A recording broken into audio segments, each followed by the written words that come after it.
Wukong is a Vastayan trickster who uses his strength, agility, and intelligence to confuse his opponents and gain the upper hand. After finding a lifelong friend in the warrior known as Master Yi, Wukong became the last student of the ancient martial art known as Wuju. Armed with an enchanted staff, Wukong seeks to prevent Ionia from falling to ruin. Wukong the Monkey King. Now, let's look at his abilities. His passive ability Stone Skin, his first ability Crushing Blow, Wukong's second ability is Warrior Trickster, and Wukong's third ability is Nimbus Strike. Wukong's ultimate is Cyclone. Let's check his skill Brayfly. Stone Skin Wukong gains bonus armor and health regeneration per 5 seconds. These bonuses are increased by 50% every time Wukong or his decoy hit an enemy champion or a monster, stacking up to 10 times. Crushing Blow. Active. Wukong and his decoy's next attacks gain bonus range, deal physical damage, and reduce the enemy's armor for 3 seconds.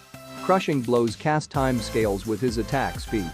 Whenever Wukong or his decoy deal damage with basic attacks or abilities, Crushing Blow's cooldown is reduced by 0.5 seconds. Warrior Trickster. Active. Wukong dashes and becomes invisible for 1 second, leaving behind a decoy that will mimic his basic attacks, and Cyclone.png Cyclone for 3.25 seconds. The decoy only deals a percentage of Wukong's damage. The decoy prioritizes enemies Wukong has recently attacked. The decoy gains bonuses from Crushing Blow and Nimbus Strike.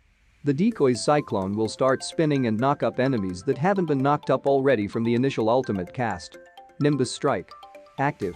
Wukong dashes to target enemy and sends out images to attack up to 2 additional enemies nearby. Each enemy struck takes magic damage, increased by 50% against monsters. Wukong then gains attack speed for 5 seconds. Cyclone. Active. Wukong's staff grows outward and he spins it around for 2 seconds, dealing physical damage per 0.25 seconds to nearby enemies, knocking them up for 0.6 seconds the first time they get hit. Wukong can cast Cyclone a second time within 8 seconds. Wukong gains 20% movement speed for the duration. Nimbus Strike's attack speed bonus is paused while spinning. Wukong can cast other abilities to cancel his ultimate, stopping its spin. Now, this is his ability order. Crushing Blow at level 1 4 6 8. Warrior Trickster at level 3 7 9 10. Nimbus Strike at level 2 12 13 14. Cyclone at level 5 11 15. So, let's check his weakness and strength first. Strengths. Wukong is strong in 1v1 duels, thanks to his second ability Warrior Trickster. You can build Wukong as a semi-tank champion and is excellent for split pushing the lanes in mid to end stages of the game. His ultimate Cyclone can knock up multiple enemies at the same time. Weakness.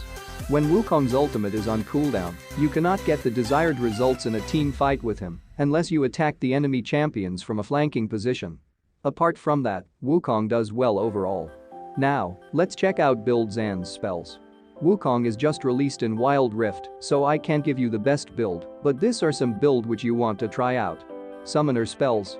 Take Flash and Ignite or you can take Exhaust, according to the situation. Keystones. First one is Conqueror setup. Take Conqueror plus Brutal plus Hunter Titan plus Hunter Genuise. Second one is Grasp of the Undying setup. Grasp of the Undying plus Weakness plus Loyalty Spirit Walker plus Pack. This is his item build. You can use this standard build. Trinity Force, then Black Cleaver, then Teleport Enchant, then Starax Gauge, then Death's Dance, then Guardian Angel. You can use this build V per second tank build. Black Cleaver, then Mortal Reminder, then Teleport Enchant, then Death's Dance, then Bloodthirster, then Guardian Angel. You can use this build V per second heavy AP build. Black Cleaver, Trinity Force, then Teleport Enchant, then Maw of Malmortius, then Spirit Visager Abyssal Mask, then Bloodthirster, then Warmog's Armorer Guardian Angel.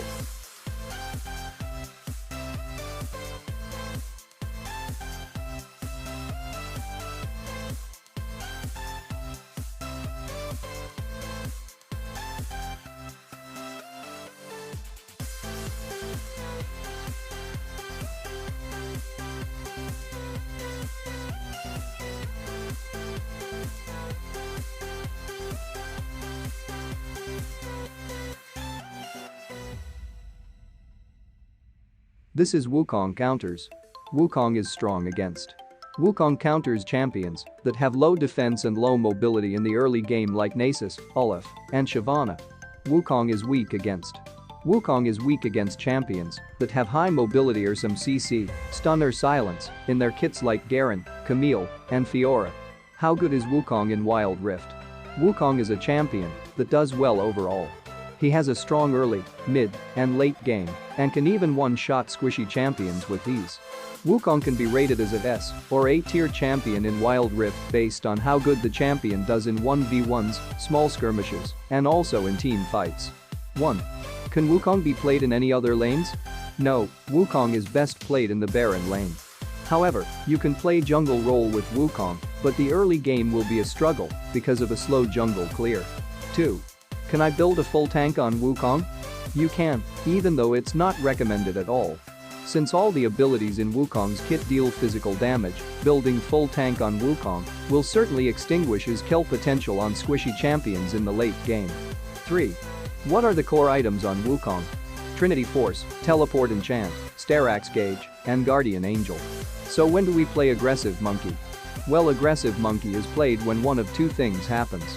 1. When you know you can take on your enemy laner and get fed. 2. When your team seems to lack the necessary damage lane. When starting the aggressive build, you will want to run Doran's Blade as a starting item, as it will allow you to both lifesteal but also provide a nice amount of damage early game. Remember the name. You are an aggressive monkey. It is your job to bully and destroy whoever you play against. You can run Electrocute to provide a nice 3 attack damage setup with your EO. Sorry, I forgot the Electrocute. Wukong always has early dominance due to his kit and damage potential. That's why I will be covering mid and late game. Mid-game split push or team fight. Mid-game can be both utilized for split push and team fights. Now it is up to you to determine whether or not your allies are fed enough or capable of winning team fights. If so, you will want to join them and provide them with your CC and kill potential.